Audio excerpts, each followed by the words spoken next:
गायत्री कर्मेषु दासी भोजेषु माता शयनेषु नन्दा अनुकूल क्षमा धारित्री सद्गुणयुक्ता प्रिया धर्म पत्नी।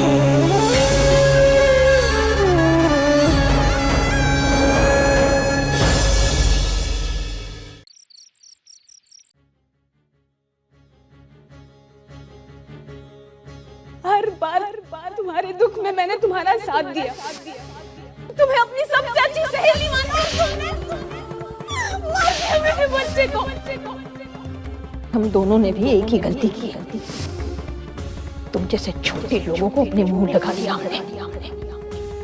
नानका ने उस संतुड़ी पे भरोसा किया और अपने बच्चे को खो दिया, और मैंने तुझ पे भरोसा किया और तूने हितेन के बच्चों को मार दिया। पहले इन दोनों से कह दे कि चली जाए यहाँ से, और फिर कभी मनुष्य शकल लेकर यहाँ नहीं आएंगे। आज से मर चुकी हैं ये दोनों मेरे दूर।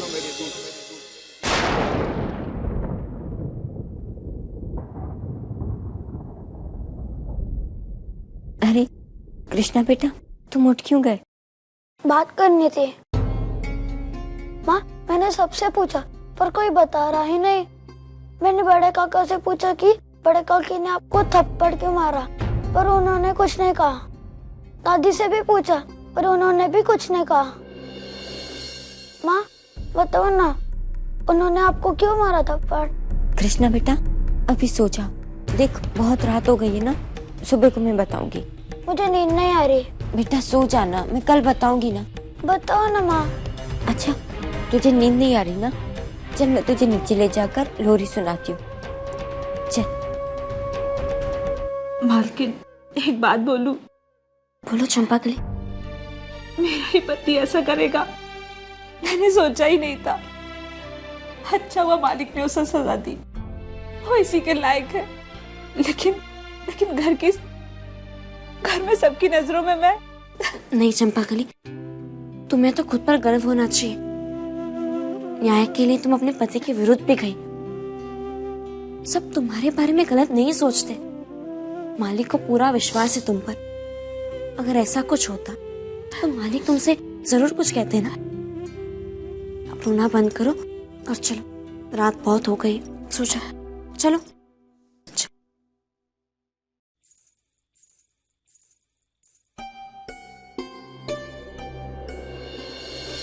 ये कृष्णा यहाँ क्यों सोया है?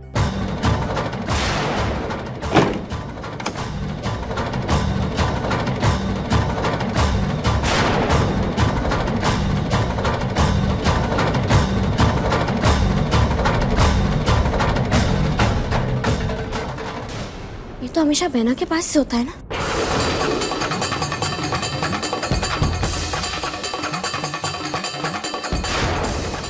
हर बार तुम्हारे दुख में मैंने तुम्हारा साथ दिया, हम दोनों ने भी एक ही गलती सब की, चाची सहेली माना और तुमने तुम जैसे छोटे लोगों को अपने मुंह लगा दिया हमने। पहले इन दोनों से कह दे भरोसा किया और चली जाए यहाँ से, चली जाए यहाँ से। मैंने तुझ पे भरोसा किया कभी मनुष्य और शकल तूने लेकर यहाँ नहीं आएंगे। हितेन के बच्चों को मार दिया। आज से मर चुकी हैं ये दोनों मेरे दूर। बड़े पापा मैंने सुना है कि आप मेरी माँ को सजा देने वाले हैं। क्यों? माँ बताओ ना, उन्होंने आपको क्यों मारा थप्पड़?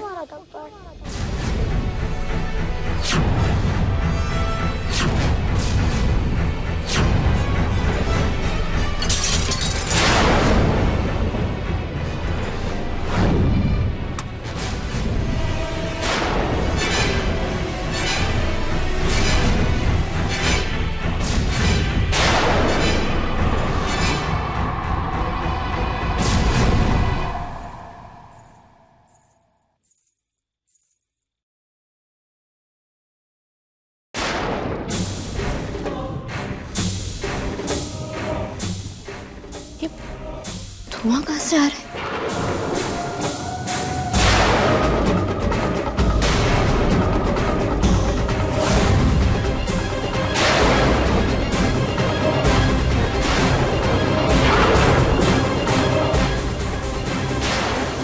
ये तो बहना का कमरा है।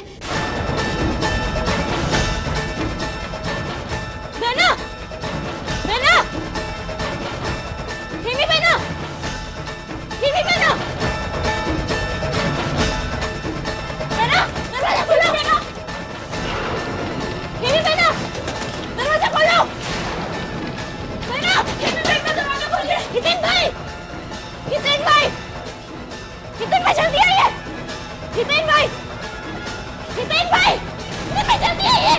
अरे क्या हुआ? खेमी? खेमी?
कृष्णा, बेटा चलो मेरे साथ, चलो।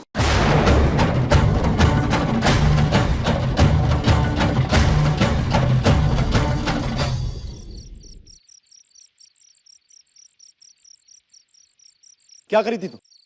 खुद को मारना चाहती थी या दंड सुनने से पहले ही दंड से भागना चाहती थी? अरे जब मेरे अजन्मे बच्चे को मारने की कोशिश कर सकती हो, हिम्मत कर सकती हो, तो साहस रखो खेमी कि जो पाप तुमने किया है ना उसका भुगतान कर सको। खुद को मार देने से, हम सबसे दूर हो जाने से तुम्हारा अपराध कम नहीं होगा। जितनी अपराधी तुम तोरल और मेरी हो ना, उतनी ही तुम इस परिवार के हर सदस्य की। सबको दुख पहुंचाया है तुमने, और अब तुम्हारा दंड यही है कि तुम्हें इस परिवार के बीच रहकर, इस घर में रहकर तुम्हें अपना दंड भुगतना होगा। याद रखना मेरी बात।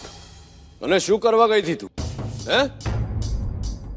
अरे तुझे कुछ हो जाता ना तो पूरे धर्मपुर वाले हम पे उंगली उठाते। अरे उंगली क्या नानका, ये दोनों बहनें मिलके तो हमें दुनिया से उठाने की कोशिश कर रही है ताकि इनकी सत्ता चलती रहे। आप सब जाकर सो जाइए। कल सुबह खेमी को उसके अपराध का दंड देना है। चल तुरंत।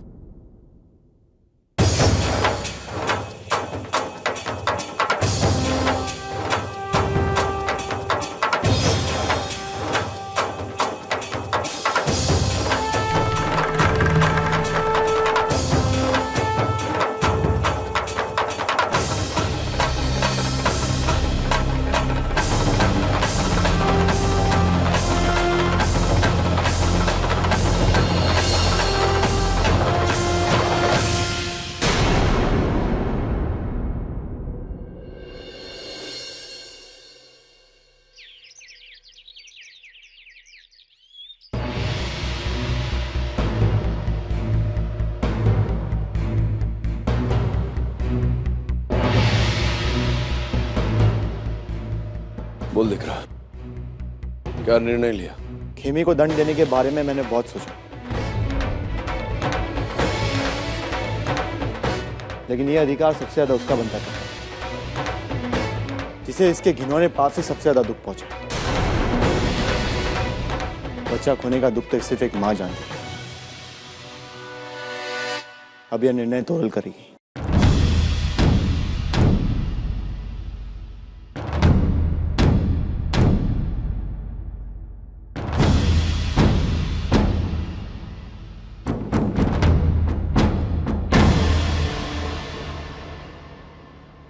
आज मुझे जो भी सजा सुनाई जाएगी मुझे मंजूर है।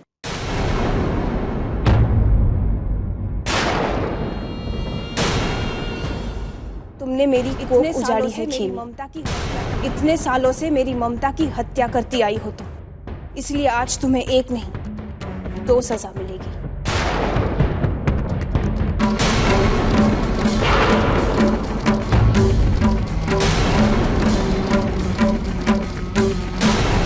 इस घर के लोगों के मन में बंटवारा किया है, घर के साथ साथ लोगों के मनों में भी लकीर खींची है। इसलिए आज से तुम्हें हमेशा के लिए इस घर के बीच की लकीर को लांघना होगा।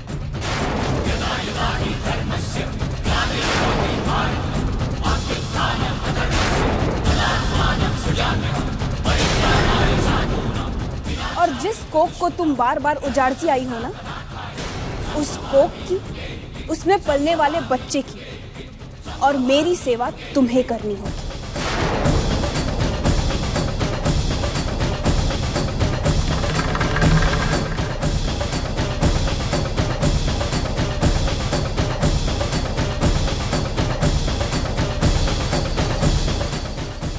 और तुम्हारी दूसरी सजा ये है कि मेरे होने वाले बच्चे का पूरा ध्यान तुम्हें रखना होगा।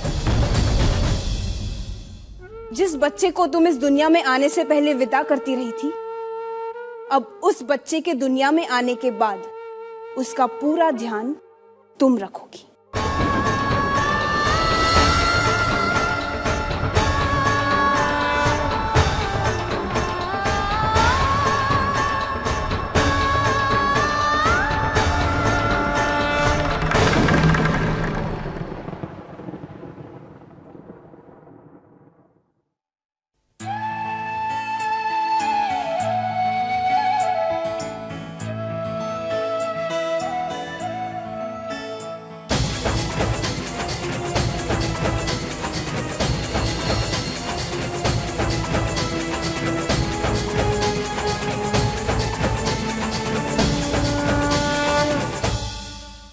सही अर्थों में यही न्याय है तोरा, कि न्याय का मतलब अपराधी को दंड देना नहीं, उसकी अपराधी सोच को दंड देना होता है। तुम्हारा ये न्याय मैना को यह एहसास करवाएगा कि उसने कितनी बड़ी गलती की है। उसे ये मिला ये दंड उसकी बुरी सोच को उसे दूर कर देगा, परिवार से नहीं।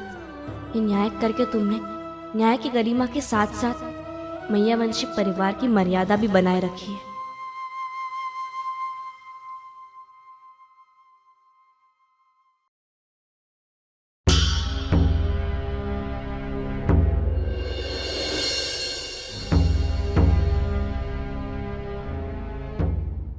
दिख रहा जमना जमना। मेरी माँ खाना खाने क्यों नहीं है?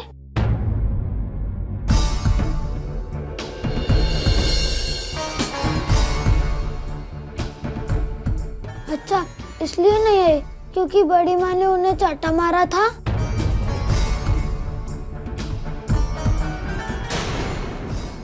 मेरी माँ ने ऐसा क्या किया था आपको बड़ी माँ?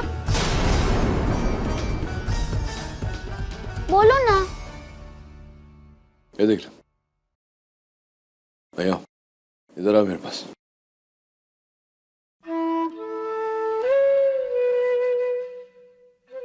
जो तेरे और नंदिनी के बीच में झगड़ा होता है ना, तो तुम दोनों एक दूसरे को मारते हो कि नहीं? वैसे ही तेरी माँ ने बड़ी माँ के बीच में झगड़ा हुआ, इसलिए बड़ी माँ का हाथ उठ गया।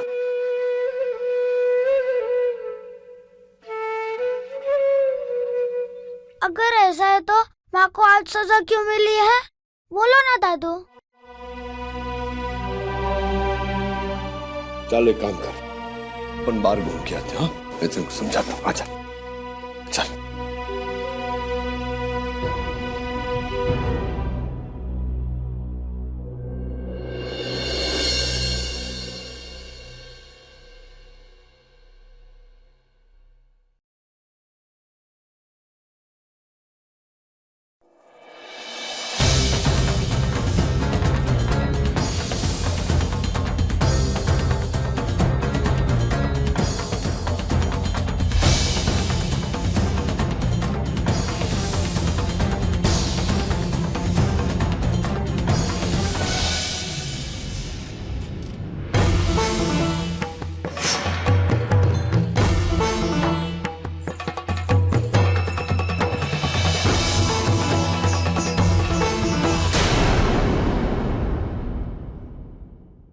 देख लिया कि मैं दूसरी तरफ जाने के लिए तैयार हूँ या नहीं? क्या देख रही हो? मैं कोई पुतला हूँ? या फिर ये देखने आई हो कि सजा के बाद मेरे चेहरे का रंग क्या है? या फिर मुझे जल्दी करती सुनाने आई हो? बोलो। या ये चेताने आई हो कि मैं कितनी बड़ी गुनहगार हूँ? हाँ, मैं मानती हूँ कि मैं गुनहगार हूँ, औरत के रूप में एक राक्षस हूँ, बहुत बड़ी पापिन हूँ, बार बार सुन चुकी हूँ मैं। इसके अलावा और कुछ है तुम्हारे पास कहने के लिए? हाँ बोलो। या फिर मुझ पर उंगली उठाने आई हो क्योंकि मैंने तुम पर उंगली उठाई थी जब तुमने मेरे पति का खून किया? या फिर ये सोच रही कि एक माँ होकर मैंने ये सब कुछ क्यों किया? 3-3 बार अजन्मे बच्चों को क्यों मारा मैंने अपने पति के अधिकार के लिए? या ये कहना चाहती हो कि मुझे नर्क में भी जगह नहीं मिलेगी, मेरे शरीर में कीड़े पड़ेंगे? बोलो, कुछ बोल क्यों नहीं रही तुम? मैं बस तुमसे इतना कहने आई थी कि जब तुम तोरल के लिए शीरा बनाओगी तो चीनी कम डालना है और थोड़ा सा मेरे लिए भी बनाते हैं ना।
बा, तोरल भाभी सूप नहीं पी रही है।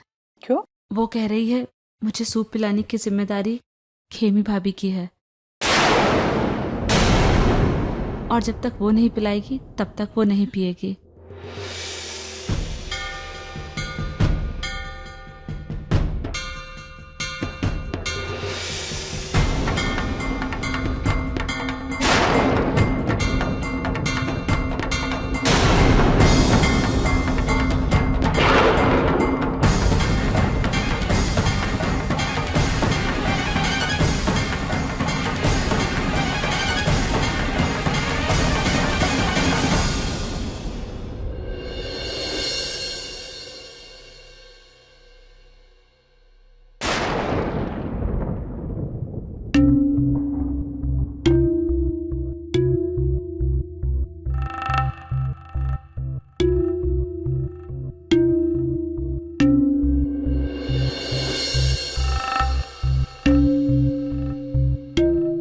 ये तो तोरल भाभी का सूप है।